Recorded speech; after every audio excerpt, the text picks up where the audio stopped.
All right, so kind of going to be a cool little video, quick. I always say that. I'm not always quick. It's not that I'm lying. Anyway, we're back on the cab. We're going to try the other amps real quick. One thing. Stop that. So I've been like thinking like, oh, what's next? Like, where am I going with some of these videos, right? Oh my god. But anyway, I talked with my buddy Tarek. If anybody has ever followed these videos, Tarek's the guy that plays drums on a lot of my songs, a lot of client songs. He was the drummer. He was my first friend in Raleigh, North Carolina. And we kind of bonded over our New York Jewish Woody Allen sense of humor. But anyway, and he kind of went through a phase like a few years back. You know, he was really like, had the full on big job and took a break, and then things changed with the job. And then, you know, he's like, oh yeah, that's right. I miss drumming. So he's really been going at it hard. And wow, killing it. He played on Maya's 4 songs, which now we're adding 3 more, and he just crushed it. Like, I sent him the video yesterday of the meme, the cartoon meme of the drummers like, the guy's like, you're amazing, and the other one's like, boom, bah, boom, and he's like, you're hired. Because Tarek kind of can do both. But anyway, so we're going to work together on some songs that we're going to make videos for. The process, like he's going to video himself in North Carolina tracking drums. It's going to be a lot of fun. And he's like, well, how do you want to do this? Do you want me to, he says, I've got some drum ideas, or do you want to write your riffs and then and I said, let's do both. If you've got ideas, send them to me. I said, you know, play it like a grid, and then over here I can just speed them up and slow them down, and then once it's all kind of put together, then you can retrack the drums. And then I've got some ideas too. I've got some kind of things I've been playing, and I think I'm going to also do some singing on some of these things. So, because I got something to say. Oh no, man. But anyway, so that's where that's at. And we are doing more songs for Maya. So anyway, that's where this is, and so this, I'm doing this for the first time, and a lot of my videos, you know, I do everything for the first time. So, I mean, that's where this channel is, for the most part, pretty unique.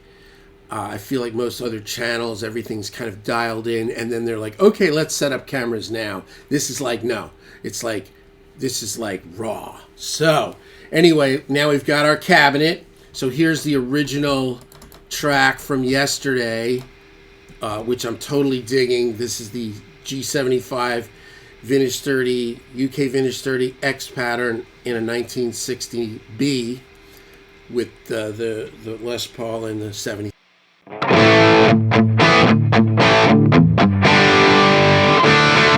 That's awesome. A couple people had mentioned like, oh, you know, using room mics. I've personally not had great experiences for myself with room mics, and it could also be, you know, my room is small.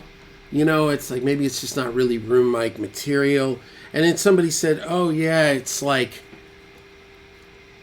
they said like in kind of like a not, it was like a not, I wouldn't say a negative comment, but like an observation was that, yeah, he's like, yeah, it's got that real direct, like close mic thing, you know, like new records, but if you do this, you get that. I do new music. That's the truth. I mean, I work mostly with kids, so I mean, there's nobody comes in here and goes, oh, can you get the Malcolm Young rhythm sound like that? Like never. Nobody would ever come in here and care about that. That's just my workflow. So when he said that, I kind of took it the opposite way. I was like, oh, okay, that's good. Because, you know, when you're 61 and somebody says, oh, you're doing something kind of like the modern way, that doesn't happen every day. Trust me. Trust me. It's, you know, it's a harsh business to get older in. But anyway, here is my Ecstasy Channel 2. I took the 808 off.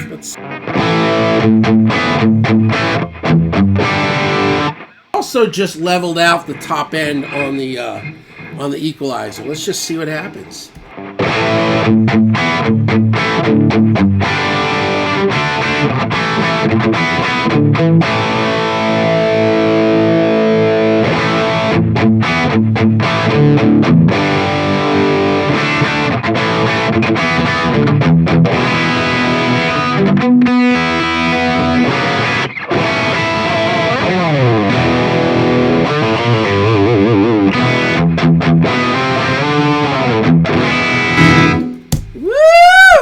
Let's see if it sounds good, because remember, it's loud in here.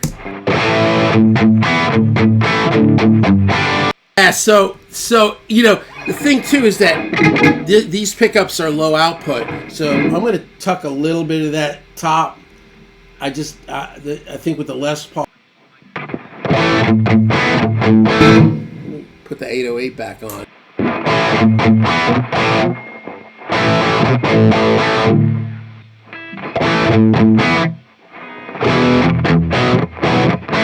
Basic hard rock rhythm.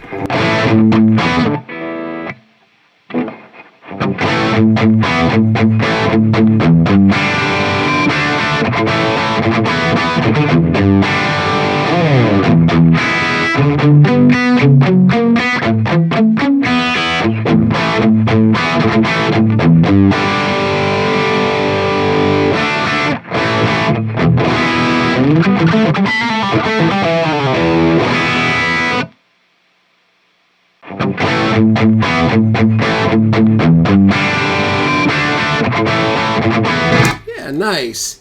You know, I'm getting the hang of, I'm getting used to PAF pickups because they are a little different than what I'm used to. You know, I'm used to a little more higher output pickups. All right, so now we're out of the Ecstasy. Now we're putting the cab in the rectifier. This is a 2012 multi-watt triple. Yeah, there it is. It's all so easy, but because it's so easy, I always feel like, oh, did I make a mistake? Let's see.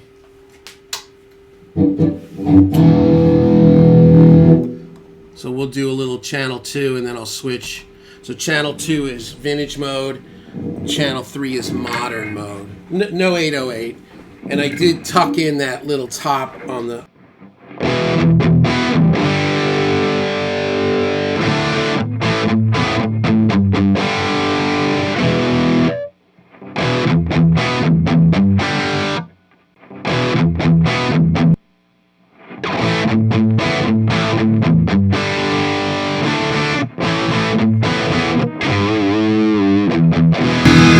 Alright, so channel 2 looked like it was lower volume.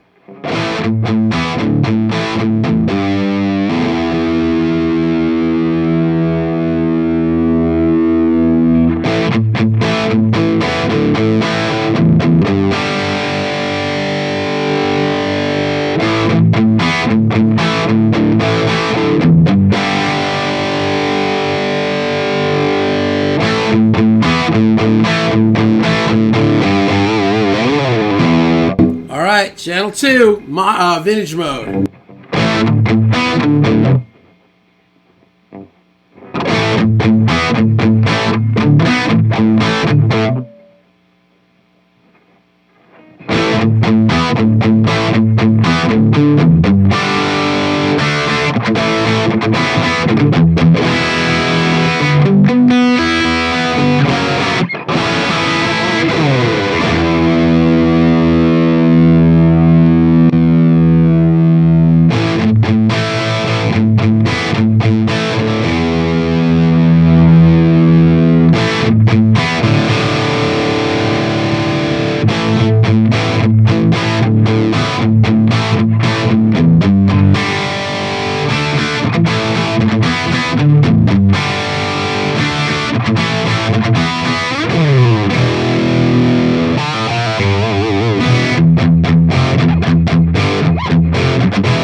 I start messing with this, you're going to start hearing these riffs. You're like, I know that riff. Recto, channel 2, and then I don't know, channel 3 was around here. Just throw it as a little marker. Let's listen to Recto.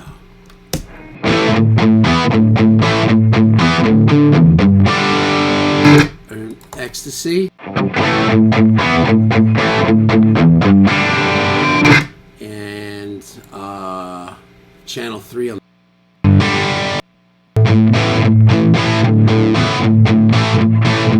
Something I have noticed, and I've noticed this with the Thornbucker, I've noticed this with the other one that I had. PAF pickups can me in this room can get a little, you can hear a light whistle. You don't hear it with the higher output pickups. I don't know if it's a top end thing, but I can hear it every now and then. So I just got to find the right position. But here you go, Recto channel 3. Recto channel 2. Ecstasy. And Marshall. Yeah, you know, the Recto is Recto channel 2.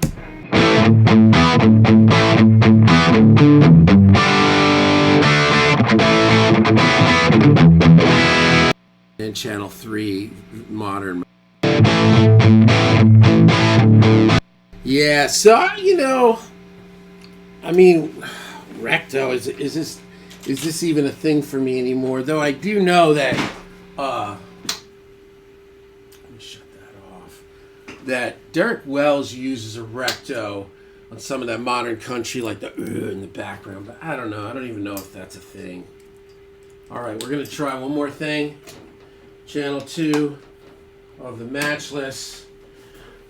We'll go with the Strat.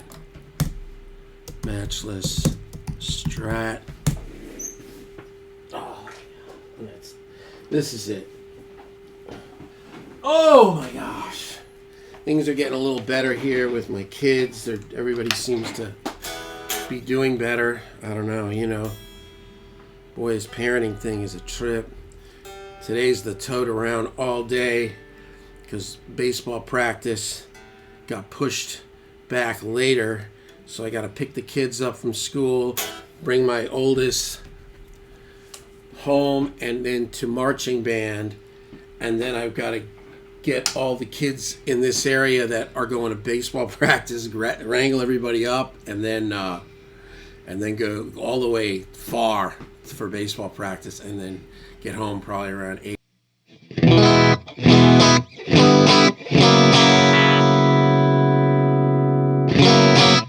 Try a little of this.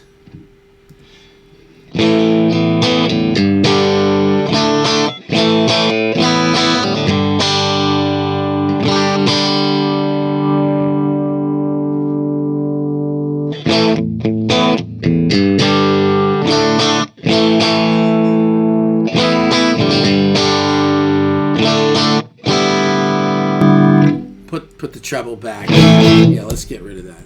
Put the treble back.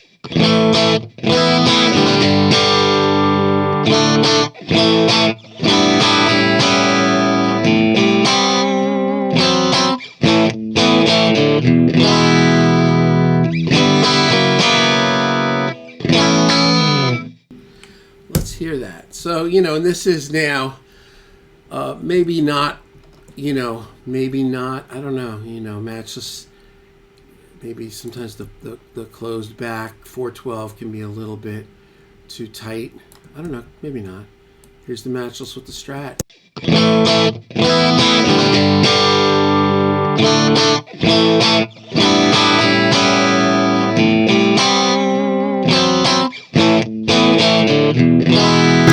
Ecstasy. 77. Recto. It's channel 3 on the Recto. I don't know about the Recto anymore. I mean, I just don't even know if it really jives with the thing here. We'll see.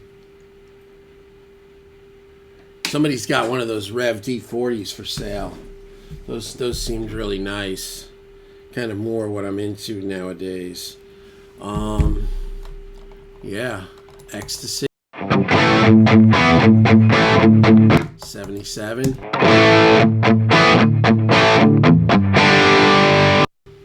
And Matchless.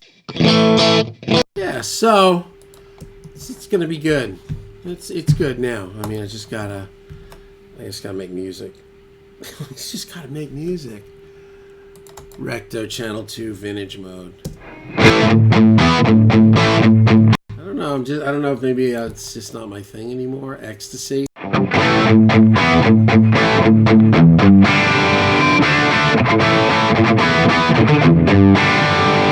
think I may like that Ecstasy better with the Epiphone with the hotter pickups. We'll see. And the 77 from yesterday with the 808.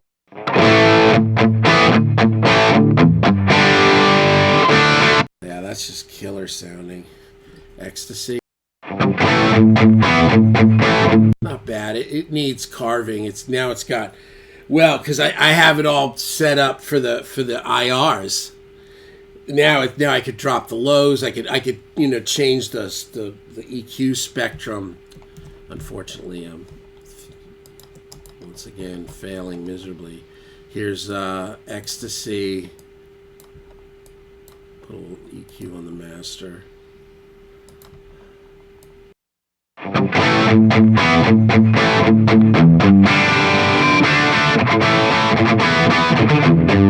Yeah, this just needs a little bit of love. High cut.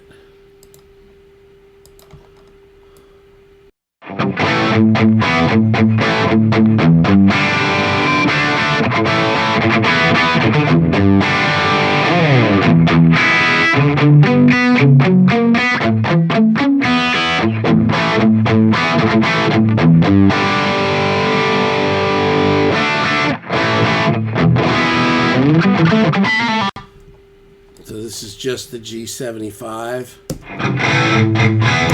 and now just the Vintage 30. Yeah, so again, going back to this thing, like I never would have them the same volume. It's just everything's exactly the same. So it'd be more like, again, I think we're on the Ecstasy, right? Yeah, Ecstasy.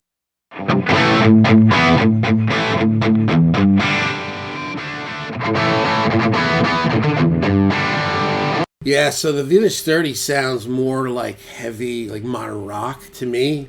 Here's with the, remember, here are the two mics. The one here on the left, the right, this one here that I'm moving, that's Vintage 30. So now I've got the G70, the 75 down lower. Or you reverse it.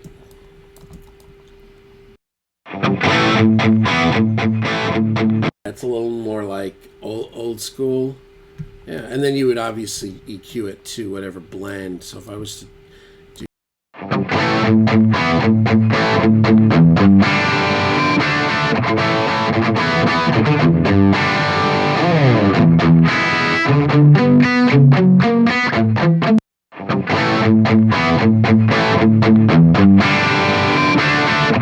Yeah, it's getting there. I don't know.